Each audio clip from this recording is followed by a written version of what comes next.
Por que esse povo precisa de tanto remédio, gente? Eu fico impressionada. Por que precisa de tanto remédio? Para tirar a ansiedade, para diminuir a tristeza, para ficar de pé? Por que é tanto remédio? Amanhã é 13 de maio, dia da aparição de Nossa Senhora em Fátima, que ela pediu a consagração ao coração imaculado dela. Não, ela vai me dar força para atravessá-lo. Ó Mãe, que conheceis os sofrimentos e as esperanças da Igreja e do mundo, assistiu os vossos filhos nas provas cotidianas, façam do Espírito Santo o grande amigo de vocês. Chamem ele várias vezes ao dia. Chamem o Espírito Santo. Nós estamos no mês de maio e eu não poderia passar por esse mês sem falar dela, de Maria. Quando eu falo, antes de eu chegar onde é que eu preciso falar com vocês, a gente precisa se ver na relação com ela.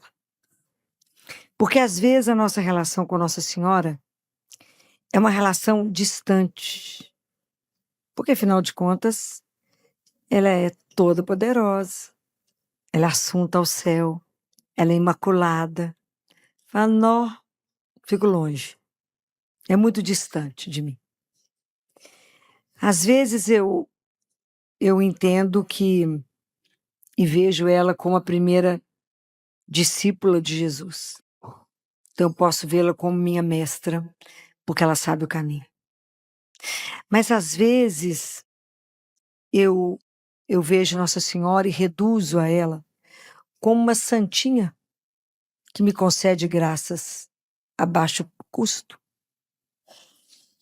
Então eu preciso ver como é que eu tenho vivido a minha relação com ela.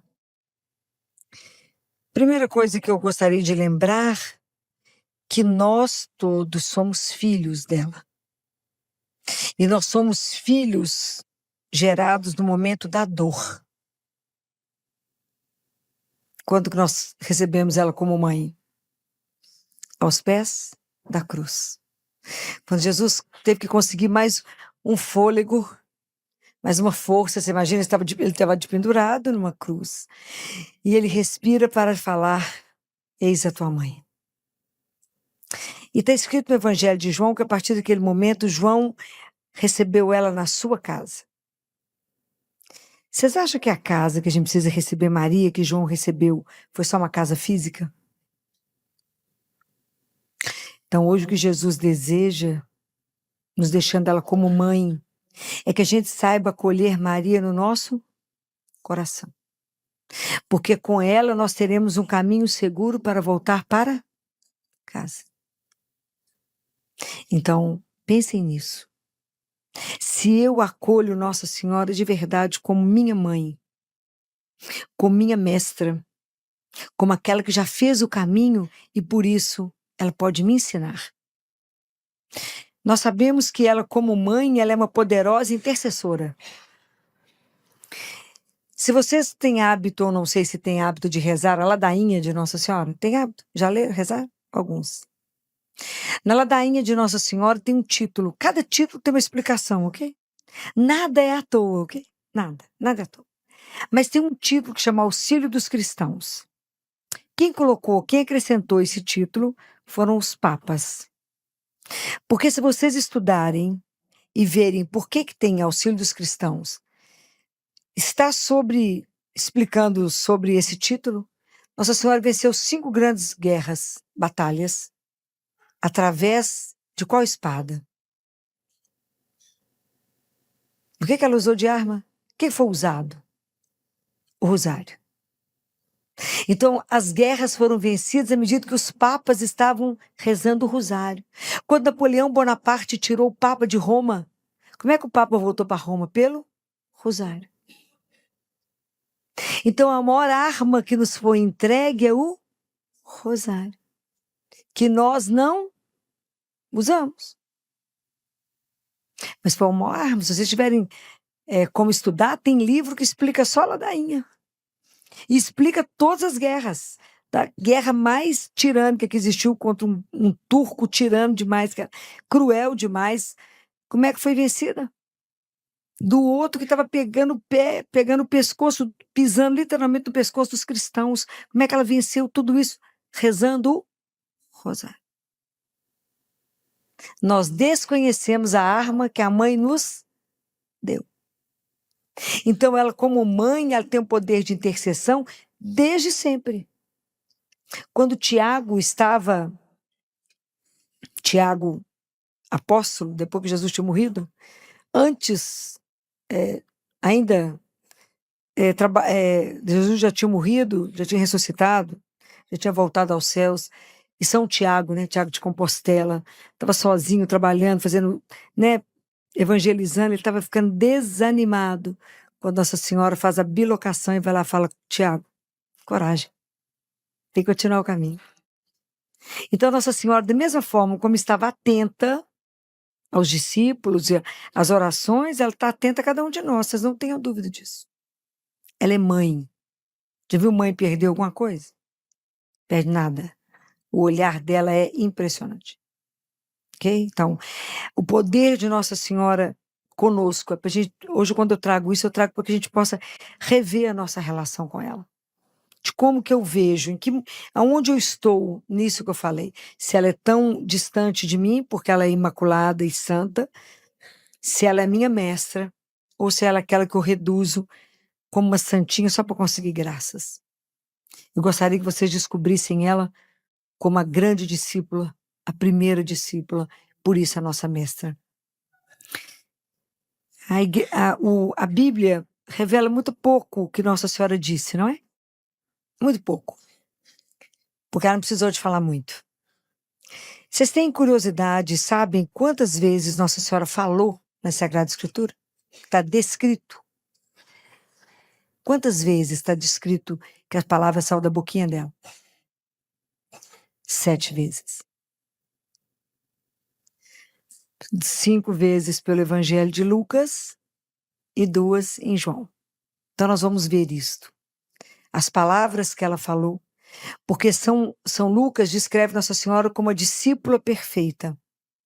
Então hoje nós precisamos de aprender com ela como nossa mãe. Como é que é esse caminho? Então, se alguém quiser acompanhar e marcar, a primeira está no Evangelho de Lucas, no capítulo 1, quando o anjo aparece para Maria e comunica com ela sobre a maternidade e fala com ela, alegra-te cheia de graça, o Senhor está contigo, e fala que ela encontrou graça diante de Deus, e eis que conceberás no teu seio, isso ela está escutando, e darás à luz a um filho, e o chamarás com o nome de Jesus. E fala que ele vai ser grande. Ela escuta tudo. Aí ela disse ao anjo, está no versículo 34, ela fala, Maria, porém, disse, como é que vai ser isso se eu não conheço homem algum? O que nós temos que aprender com ela nesse momento? A total transparência de Nossa Senhora diante de Deus. Nossa Senhora é completamente verdadeira. Ela não esconde, não brinca de esconde-esconde com ele, mas ela mostra para ele a realidade. Ela fala aqui, deixa eu te contar, eu sou uma menina pobre, casada já com José, já tem papel assinado. Não tenho nada, sou uma menina de 13 anos, 14 anos. Como é que vai ser isso aqui mesmo? Eu vou ser a mãe do filho do Altíssimo? Então, essa verdade, essa clareza, essa honestidade diante de Deus, a gente tem que ser. Nós temos que aprender com a mãe. Falar com ele aqui, deixa eu contar para você a minha situação. Minha situação é essa. E diante dessa situação, o senhor está propondo isso mesmo? E é isso. Ela propõe isso, ela fala, sem mentiras. Ela toma conta, ela tem consciência absoluta daquilo que ela é. Do nada, para a proposta tão.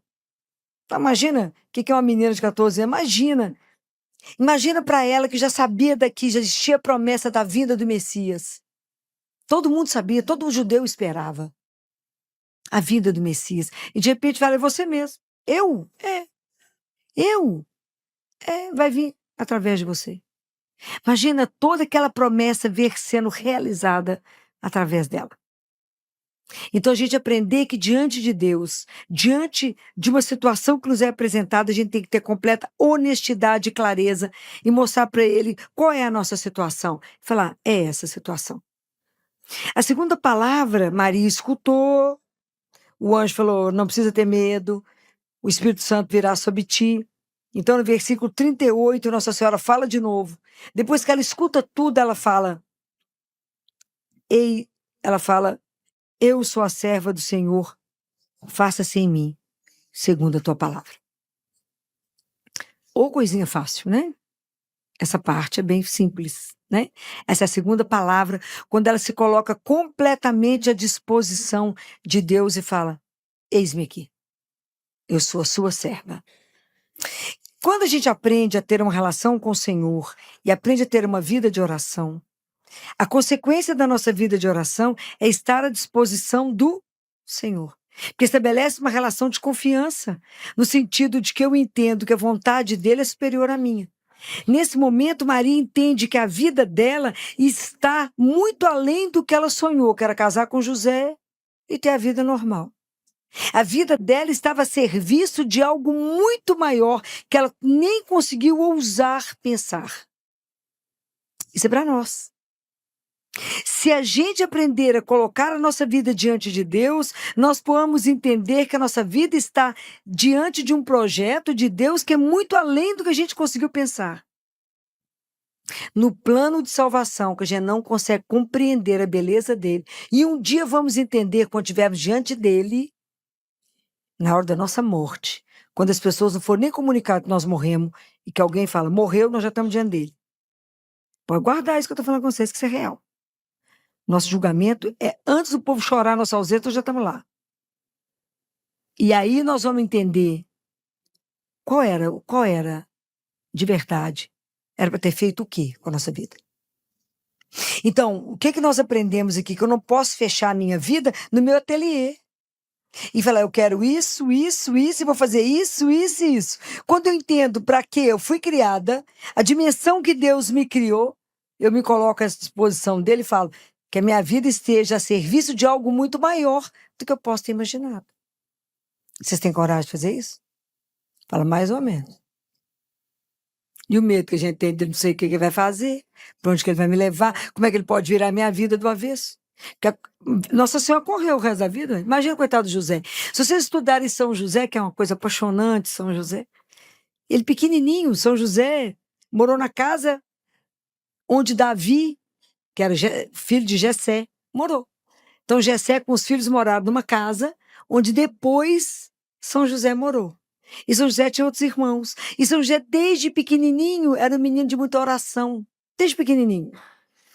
E os livros relatam que São José rezava, escondido dos irmãos, que os irmãos não davam sossego para rezar. E ele rezava pela vinda do Salvador. Mal sabia ele que ele é seu pai. Compreende a dimensão? Então, que a gente não tenha medo e como ela coloque a nossa vida à disposição dele.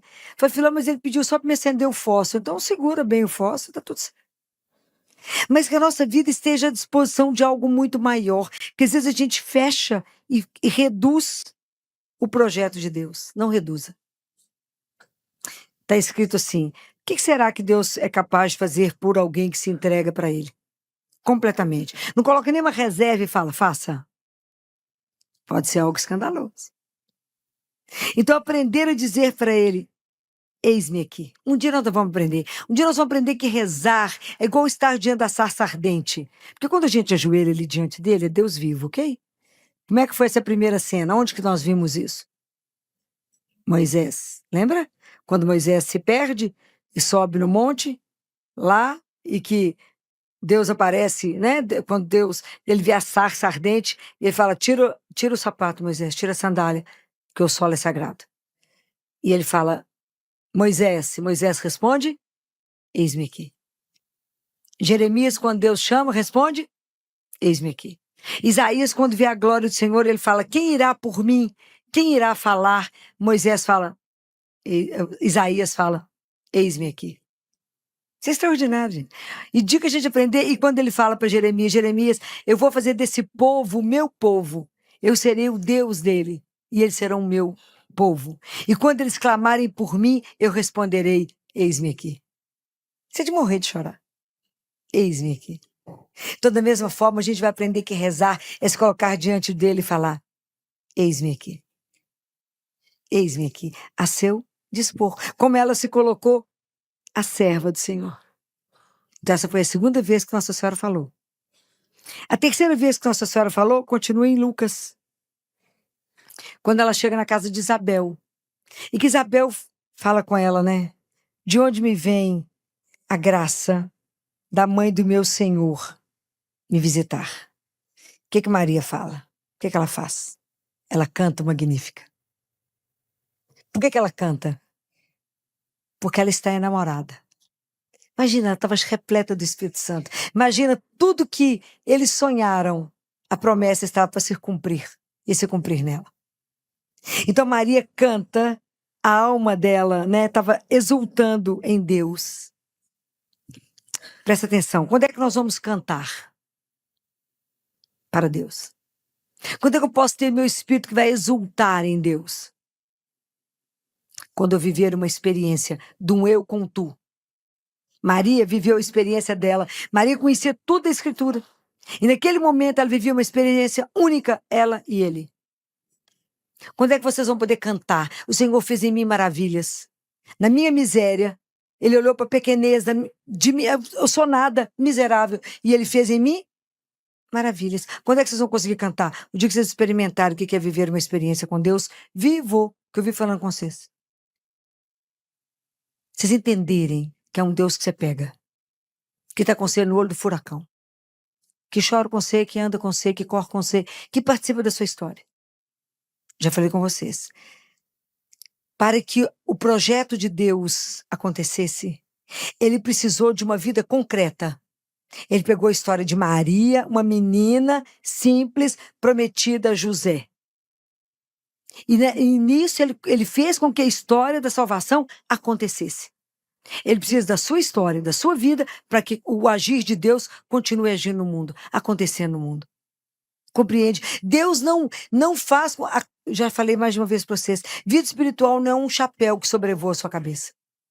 Ela é concreta. O agir de Deus é concreto. Nós somos a extensão da misericórdia dele, pelo olhar, pelo ouvido, pela boca, pelas mãos, pelos braços, pelas pernas, pelo seu coração. Diga a gente entender isso. Deus continua fazendo uma obra na nossa vida. E Nossa Senhora continua intercedendo para que a gente continue, permita que essa obra não fique inacabada, foi o salmo de hoje. Não permita, Senhor, que essa obra que o Senhor começou fique inacabada. Então, é entender que Deus usa, sim, da sua história. Precisa que essa história aconteça. Então, um dia nós também vamos poder cantar. Um dia nós vamos poder dizer isso aqui. Tudo isso que ele fez, a minha alma, porque ele olhou para a humildade da sua serva. Ele olhou para o meu nada e fez uma obra escandalosa. Porque ele é Deus. E eu falei com ele que podia. Então, isso é belíssimo, né? Essas são as 3 primeiras palavras de Nossa Senhora, né? A 4ª palavra dela, foi quando Jesus sumiu no templo. Sumiu lá, lembra? Quando eles subiram para Jerusalém? Nossa Senhora sumiu. O menino sumiu 3 dias, não vou nem de pensar nessa cena. Porque não tinha celular, não tinha GPS, tinha nada. Teve que voltar. E o menino que sumiu era filho do Altíssimo. Que me foi entregue e o menino some. Não vou nem de pensar nessa cena. O que Nossa Senhora fala quando encontra com ele? Ela não faz nenhum escândalo, ela não fala, o que você fez com a sua mãe? Ela é de uma delicadeza que é impressionante, ela fala, olha que teu pai e eu, aflitos, te procurávamos. Então, Nossa Senhora, apesar de todo o sofrimento dela, de toda a angústia, ela teve um olhar para o outro. E aqui a gente precisa entender que a gente tem a responsabilidade com o outro. A gente não caminha sozinho. Maria era a grande protagonista depois de Jesus. Mas ela não deixou de ver a angústia e o sofrimento de José. Caladinho. Caladinho. Ela não deixou de ver o sofrimento dele. E naquele momento ela mostra para ele. e o sofrimento do outro. E isso aqui, nessa verdade, quando ela mostra para Jesus o sofrimento do pai dele, é um momento de intercessão. Que a gente precisa aprender a rezar uns pelos outros. Assim como Nossa Senhora intercede continuamente diante de Deus por nós, quando a gente reza Ave Maria, a gente fala: Santa Maria, Mãe de Deus, rogai por nós que ora. Agora, e na hora da nossa morte. São os 2 momentos mais importantes da nossa vida. Agora, porque é o que eu tenho para viver. E na hora da minha morte, que é o segundo momento mais importante da minha vida. Na hora da minha morte, vai comigo, vem cá comigo, me ajuda a me defender diante do seu filho. Vão comigo. É porque a gente reza tão no automático que a gente não presta atenção naquilo que a gente fala. Agora. Então, Nossa Senhora vive intercedendo por nós. Todos os minutos que eu estou rezando, ela está intercedendo. Então, nós precisamos de rezar uns pelos outros. Porque tem momentos que a gente não tem força para rezar. Então, alguém apresenta para Deus a minha história e fala: olha por ele. É meu irmão. É minha irmã que está sofrendo. Aí a sua oração tem um poder de intercessão junto a Jesus. A 5ª palavra dela está lá no Evangelho de João. A 5ª e a 6ª estão no capítulo 2 de João, se vocês quiserem guardar. Quando Nossa Senhora olha a situação e chega diante de Jesus e fala assim: eles não têm mais vinho. Acho que da mesma forma como ela olha para a nossa vida e fala para Jesus assim: como é que esse povo está andando, meu filho? Cadê a alegria desse povo por pertencer a um Deus vivo? Não é a alegria desse povo de ser um povo que tem um Deus que ressuscitou, que propôs a eles uma vida que é eterna. Esse povo está morto, meu filho. Tem mais alegria. Qual que é a marca do cristão? É alegria. Esse povo que se arrasta. Esse povo perdeu a motivação. Esse pessoal que perdeu o sentido da vida. Essa é a doença que eu mais tenho medo. Porque ela é uma doença silenciosa. É quando você perde seu propósito. Você perde seu sentido. Porque isso vai te deprimindo e muitas vezes te leva ao extermínio. Nós temos que ter um propósito, tem que ter uma alegria. Então, esse povo não tem mais alegria. Eles levantam já reclamando, lamuriando, dormem reclamando, eles nem... E se arrasta durante o dia. Não tem mais a alegria de levantar e ter uma pertença e de falar: meu Deus, eu acordei, estou toda viva, tudo normal, então eu estou por sua conta. Eis-me aqui para vos servir. Só por hoje, que nós só temos hoje, não tem amanhã. Eu tenho agora. Compreende como a gente não pode permitir que isso se perca? Então, quando ela olha para a nossa vida, ela deve pensar: Gima, por que esse povo é tão tristinho? Por que não tem vontade? Falta energia, falta desejo, falta uma razão para esse povo estar de pé. Por que esse povo precisa de tanto remédio, gente? Eu fico impressionado. Por que precisa de tanto remédio? Para tirar a ansiedade, para diminuir a tristeza, para ficar de pé? Por que é tanto remédio? Nossa cura está aqui, ó. O dia que vocês entenderem que ele está vivo, vocês vão cair durinha. Porque sentou diante de um Deus vivo que te olhou. Ah, o dia que a gente entender isso. Ah, nós vamos ser mal acostumados demais. Ah, o dia que eu entender que quando eu recebo a Eucaristia, eu recebi um Deus vivo. Como nos falta fé. Como nos falta. E aí, a 6ª palavra dela: fazei tudo o que ele vos disser.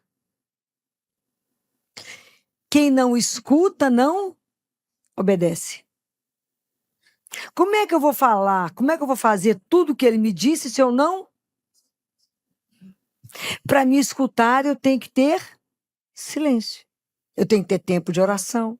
Eu tenho que querer estar diante de Deus. Mas a gente é indisciplinado. Estou falando alguma mentira? A gente não tem vida de oração. Então a gente vive na superfície. A gente vive distraído. Falei com você semana passada que um dos padres do deserto nos diz que um dos maiores pecados nossos é a distração. Eu fico vendo vocês sentadinhos, os olhinhos girando. Distraído, perdido. Tem que olhar não é para mim, não é para ele mesmo. Mas distraído. Então a gente não escuta, ele para, ele fala e eu não escuto. Mas eu tenho que ter um coração aberto para ouvir. Quando eu escuto, não é aqui, é aqui. Eu tenho que ler essa palavra e entender que isso é para mim. Fazei tudo o que ele vos disser. O que será que ele falou que eu não entendi nada que ele falou hoje? Será que eu parei, se eu escutei a palavra de Deus hoje? Eu meditei na palavra hoje? Eu escutei o salmo que falava, complete a obra. Que o braço de Deus não está curto para te alcançar. Que ele sabe onde você está nesse momento. Não só sentado aqui, mas do ponto de vista espiritual. Ele sabe onde você se encontra. E somente ele pode tirar de onde você está. Você acredita nisso de verdade? Será que eu confio o bastante no amor que ele tem por mim para que eu possa obedecer? Mas Jesus, eu queria ir para lá. Não, lá não. Vai aqui, ó. Mas eu tenho certeza? É aqui. Eu queria ir lá. Vai não, vai aqui. Será que eu confio para largar a mão daquilo que eu quis e para fazer aquilo que ele pediu? Para poder confiar, eu tenho que ter uma relação íntima. Eu tenho que conhecê-lo. Para conhecer, eu tenho que, teoricamente, perder tempo. Mas a orientação de Nossa Senhora é: fazei tudo que ele vos disser. Como ela acompanhou tudo e viveu tudo que Deus disse. Porque à medida que as coisas iam acontecendo, ela ia guardando o coração dela. Imagina quanta coisa aconteceu, quanta coisa ela viu, quanta coisa ela viveu, e ela guardou aquilo tudo. Fazei tudo que ele vos disser. Isso é um desafio para nós, para sermos discípulos dele? Sim. Para me ser discípula dele, eu tenho que estar à disposição dele, eu tenho que ter vida de oração, e eu tenho que ter obediência a Deus. Quando Jesus é batizado, e quando Jesus transfigura, quando ele é batizado, Deus Pai fala: esse é meu filho amado, ouvi-o. Quando ele é transfigurado, ele fala, tem a nuvem e fala: este é o meu filho amado, escutai-o. Jesus está falando o que nessa hora? Nada. Acolhe Jesus na sua vida e cumpra a palavra. E porque a palavra de Deus, ela tem que entrar no nosso ouvido, germinar no nosso coração e dar fruto. Porque o discípulo é aquele que escutou, viveu e deu fruto. Ela deu fruto. Jesus. Qual é o fruto que nós estamos dando com a nossa vida cristã? Quais são os frutos que a gente está dando? Como é que nós vamos ser reconhecidos como discípulo? Como é que Jesus falou? Assim vós sereis conhecidos como? Se vos amardes uns aos outros. Vocês sereis conhecidos como os meus discípulos. Só a gente parar e pensar que fruto nós estamos dando. O que a palavra de Deus, o vir à igreja, o comungar, o confessar, qual é o fruto que está dando na minha vida? Se eu estiver ficando igual a qualquer pagão, estou no caminho errado. Ok? Nós temos que pensar. Porque a última palavra de Nossa Senhora, a última, que nós vamos ter registrado na palavra de Deus, está em João capítulo 19, que está escrito assim, versículo 25. Perto da cruz de Jesus, permanecia de pé sua mãe. Não consigo nem imaginar o que foi ela ficar de pé diante dele sendo crucificado.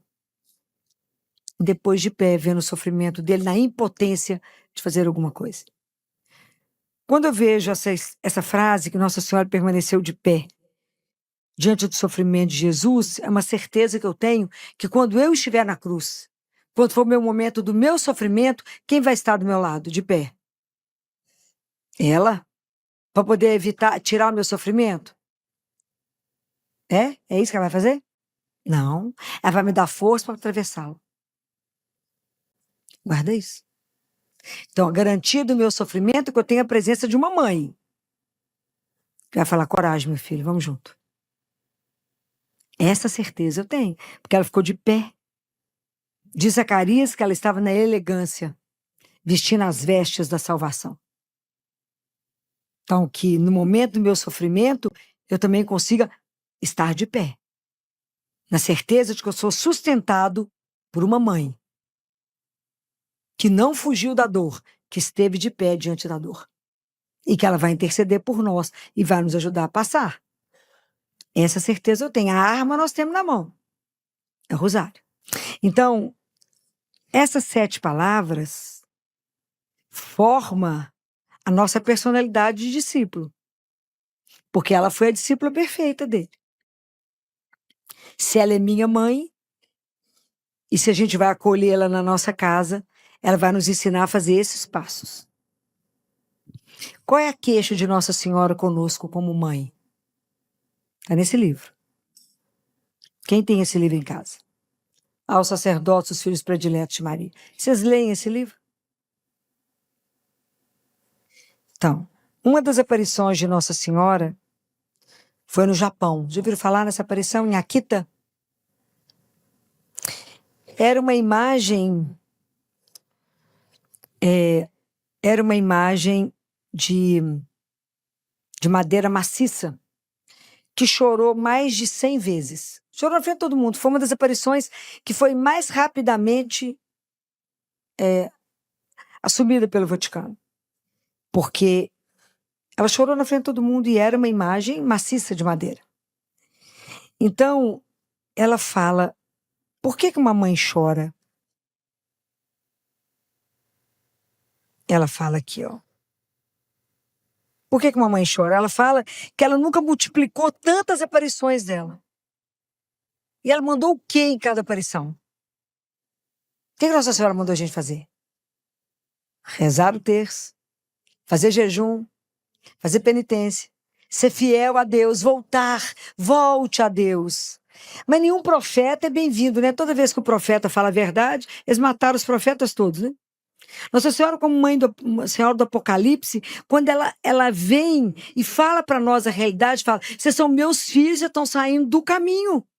Vocês têm que voltar, vocês estão tomando o caminho errado. O que nós fizemos? Fingimos de morto. Falamos, não é conosco que ela está falando. A mãe fala e o filho não escuta.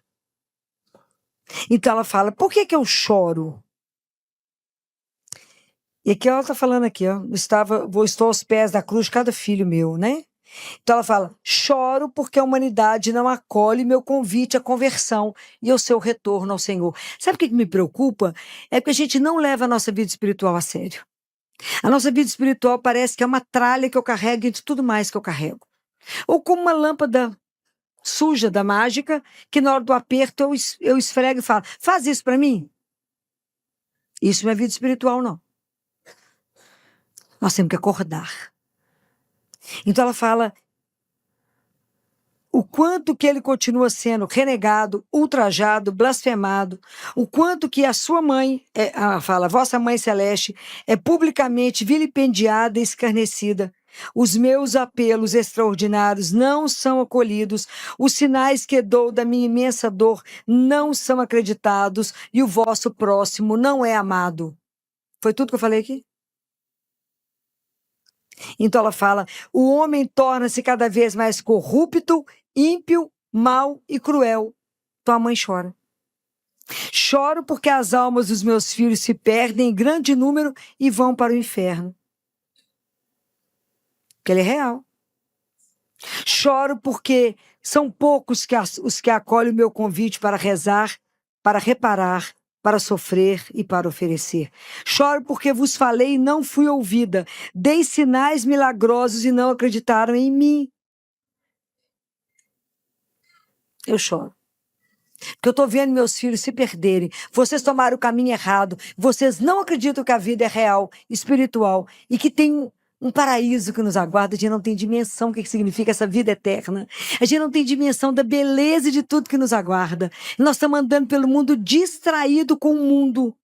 Ela fala, por que vocês estão sofrendo tanto? Porque vocês estão vivendo a era do meu inimigo, do dragão, que está tentando seduzir vocês e roubar vocês do meu filho. Acorda! Ela, como mãe, já fica desesperada.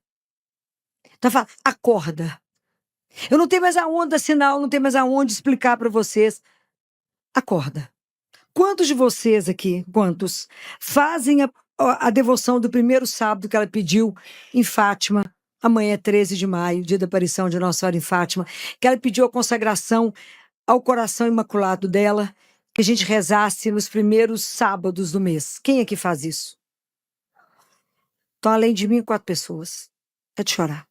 Ela pediu isso tem um século. Ela fala, essa consagração depende da paz do mundo.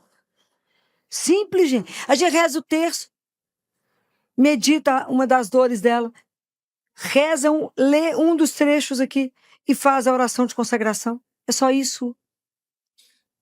simples. Aqui na igreja tem todo primeiro sábado, cedo. O que está faltando? Por que estamos dormindo? Precisamos de acordar. Isso é o apelo de uma mãe. Eu trouxe isso que eu falei. É uma mãe. Então ela fala que Jesus cuida do nosso pequeno resto, né? Que nós somos o pequeno resto. E que ele cuida de nós com muito ciúme. Então ela fala, escuta e acolhe o meu convite aflito. Porque ela é mãe. E o desespero de uma mãe é quando ela vê um filho se perder. Eu vejo o desespero das mães quando os filhos estão perdidos na droga. Ou na bebida. Ou o filho completamente desorientado e perdido com tanta coisa. Então, quando eu trago isso para vocês, eu trago pela minha preocupação. Com a minha vida e com a vida de vocês. Nossa vida espiritual. Nós temos que levar isso a sério. E de verdade se posicionar na conversão. Nós temos que andar pela vida e as pessoas terem certeza que somos cristãos. A nossa vida tem que incomodar o outro, senão nós estamos igual ao mundo. Nós temos que acordar, gente. Não sabemos o dia nem a hora. De nada. De nada. Então vamos acordar, porque o que nos espera é muito maior. Ela é mãe, nossa mãe. E ela falou, atenda o meu convite tão aflito. E eu quero terminar com uma oração feita por João Paulo II, que foi o papa dela, né? O papa que consagrou todo o pontificado dele a ela. E ele morreu no primeiro sábado. Não é à toa. Era consagrada a ela. Morreu no primeiro sábado. Na véspera, foi na madrugada do Domingo da Misericórdia. Quem que instituiu o Domingo da Misericórdia? Ele. Extraordinário, né? Nada passa em branco, né? Então eu quero terminar fazendo uma oração a ela, repetindo a oração que ele fez, né? E ele começa assim: mulher, eis o teu filho. Queremos hoje confiar-vos o futuro que nos espera, pedindo-vos que nos acompanheis no nosso caminho. Somos homens e mulheres numa época extraordinária, tão cheia de triunfos como de contradições. A humanidade possui hoje instrumentos de poder inaudito. Pode fazer deste mundo um jardim ou reduzi-lo a um amontoado de ruínas. Adquiriu capacidades extraordinárias de intervenção sobre as próprias fontes da vida. Pode usá-las para o bem, dentro das margens da lei moral, ou ceder ao orgulho míope de uma ciência que não aceita limites até o ponto de espezinhar o respeito devido a cada ser humano. A humanidade encontra-se hoje, como nunca, numa encruzilhada. E cada vez mais a salvação está toda e unicamente, ó Virgem Santa, no vosso Filho Jesus. Por isso, Mãe, tal como o apóstolo João, queremos receber-vos na nossa casa, para aprender de vós a conformarmos-nos ao vosso Filho. Mulher, eis os teus filhos. Estamos aqui diante de vós, para confirmar ao vosso cuidado materno, nós próprios, a Igreja, o mundo inteiro. Implorai por nós junto do vosso amado Filho, para que nos dê o Espírito Santo em abundância, o Espírito de verdade, que é a fonte de vida. Acolhei-o por nós e conosco, como na primeira comunidade de Jerusalém, unida ao vosso redor no dia de Pentecostes. O Espírito abre os corações à justiça e ao amor, incite os indivíduos e as nações à mútua compreensão e a uma vontade firme de paz. Nós os confiamos todos os homens, a começar pelos mais fracos, as crianças que ainda não nasceram e as nascidas em condições de pobreza e de sofrimento, os jovens à procura de um sentido, as pessoas desempregadas e as atribuladas pela fome e pela doença, confiando-vos as famílias em crise os idosos sem assistência e todos os que vivem sozinhos e sem esperança. Ó Mãe, que conheceis os sofrimentos e as esperanças da Igreja e do mundo, assistiu os vossos filhos nas provas cotidianas que a vida reserva a cada um, e fazei com que, graças ao empenho de todos, as trevas não prevaleçam sobre a luz. A vós, a aurora da salvação, entregamos o nosso caminho, para que, guiados por vós, todos os homens descubram Jesus, luz do mundo e único Salvador, que reina com o Pai e o Espírito Santo, pelos séculos dos séculos. Amém.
Don't trade your heart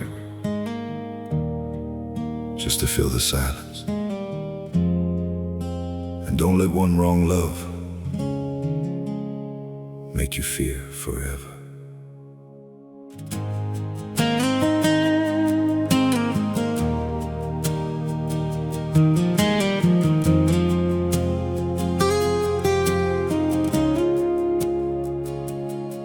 Lonely nights can feel so heavy, like the dark won't let you breathe. So you hold the nearest heart close, even if it makes you bleed. Thinking any love is better than an empty side of bed. But some arms can break you deeper than the tears you've never shed. Don't let loneliness choose your love. Don't give your soul away just because the night feels endless. Doesn't mean you have to stay. And don't let the wrong one steal your faith. Don't let heartbreak be your end. 'Cause one mistake is not forever. Love can find your heart again. Every wound can teach you something. Every fall can make you wise. Broken roads are not your finish, they're just lessons in disguise. Don't let loneliness choose your love. Don't give your soul away just because the night feels endless. Doesn't mean you have to stay. And don't let the wrong one steal your faith. Don't let heartbreak be your end. 'Cause one mistake is not forever. Love can find your heart again. Take your time, your heart is precious. You don't need to rush the pain. Better wait for something real than lose yourself for love in vain. Don't let loneliness choose your love. Don't give your soul away just because the night feels endless. Doesn't mean you have to stay. And don't let the wrong one steal your faith. Don't let heartbreak be your end. 'Cause one mistake is not forever. Love can find your heart again.